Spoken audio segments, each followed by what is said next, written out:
안녕하십니까. 유병성 목사입니다. 성탄절 아침에 예루살렘에서 인사드립니다.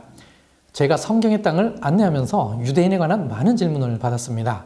이때 받았던 질문들을 하나씩 풀어내는 게 파르샤타 샤부아 시리즈의 또 하나의 목적입니다. 아마도 유대인들이 머리에 쓰고 있는 게 뭔가요? 라는 질문을 가장 많이 받았던 것 같습니다.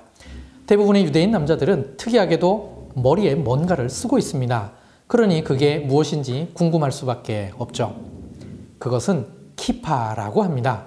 미국에 계신 분들 중에 야마카라고 알고 계시는 분들이 계시던데 이것은 이리시입니다. 이리시가 영어식으로 발음되어서 그렇게 들렸던 것입니다. 먼저 키파의 의미를 알아보겠습니다. 히브리어로 키파는 둥근 돔이라는 뜻입니다. 돌로 건물 지붕을 만들면 둥근 돔 모양으로 해야 무너지지 않고 유지될 수 있습니다. 머리 위에 쓰는 작은 모자가 마치 둥근 돔 모양으로 생겼다고 해서 키파라고 부르는 것입니다. 그런데 이리시로는 다르게 부릅니다. 좀 어렵습니다. 야르물카입니다. 이게 영어권에서는 쉽게 야마카라고 들렸던 것 같습니다.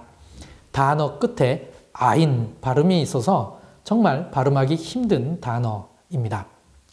이리시는 아슈케나즘 유대인들이 사용하던 언어로 독일어, 프랑스어, 영어, 폴란드어 등과 함께 히브리어가 혼합된 언어입니다. 이리시로 이렇게 부르게 된 것에 대한 설명으로는 아람어 야라말카에서 왔다는 것이 가장 의미 있는 설명이라 생각합니다. 아람어로 야라말카는 왕에 대한 두려움이라는 뜻입니다.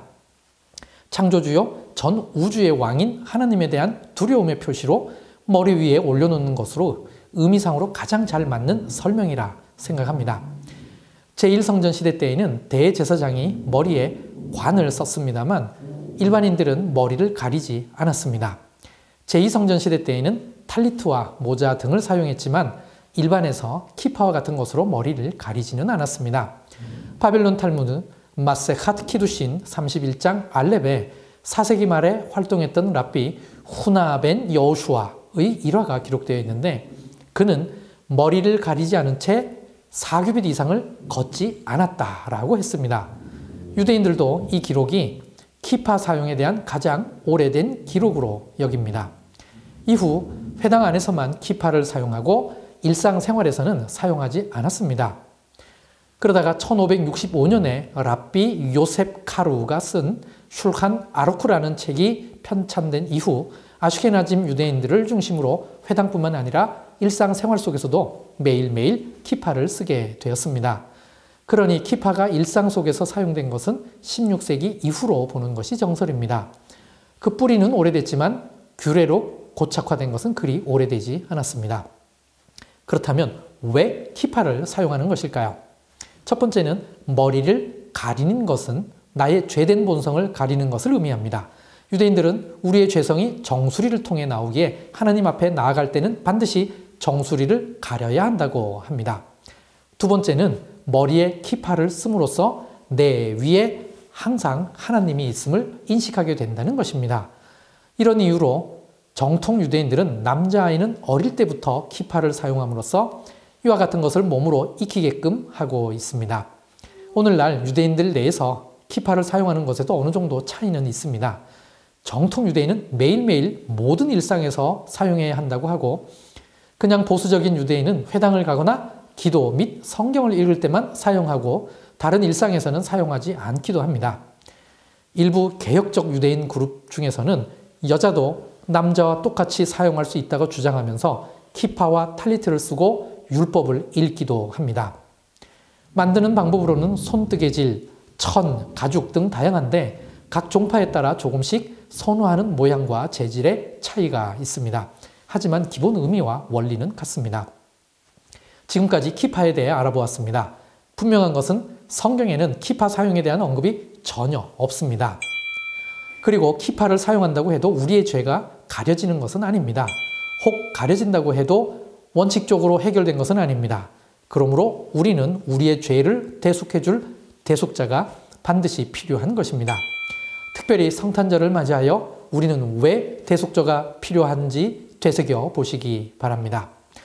그리고 성경의 땅을 답사할 때 유대인들이 성지라고 여기는 곳과 회당을 들어갈 때에는 그들을 존중하는 의미에서 키파를 꼭 쓰고 들어가시는 거 잊지 마시기 바랍니다.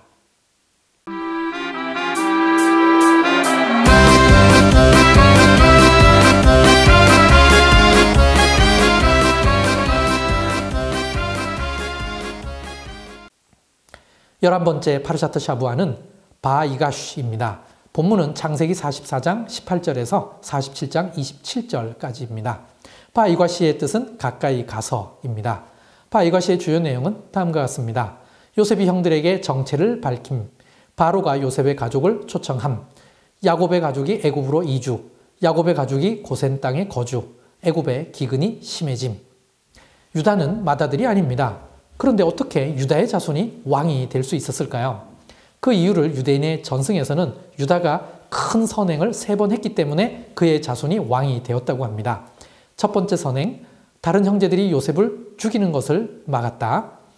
두 번째 선행, 요셉의 집에 제일 먼저 앞장서서 들어갔다. 세 번째 선행, 자진해서 베냐민 대신 종이 되겠다고 했다. 이 세 번째 선행이 이번 주 파르샤타 샤부아에 나옵니다. 결국 예수님께서는 그 유다의 후손으로 오신 것입니다. 바이가시와 함께 읽을 신약 말씀은 히브리서 10장 1절에서 39절입니다. 그중 히브리서 10장 36절을 읽겠습니다. 너희에게 인내가 필요함은 너희가 하나님의 뜻을 행한 후에 약속하신 것을 받기 위함이라. 요셉의 애굽 생활은 큰 인내가 필요한 시기였습니다.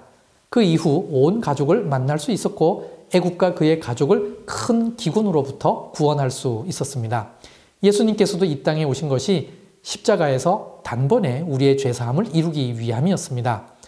우리는 지금 무엇을 인내하고 있나요? 이 인내 이후 무엇이 우리를 기다리고 있나요? 이 인내 이후 죄를 잠시 가리는 것이 아니라 온전히 우리의 죄 문제가 해결되길 바랍니다. 이게 하나님의 약속입니다. 이 하나님의 약속을 다시 한번 확인하는 한 주간 되시길 바랍니다. 감사합니다.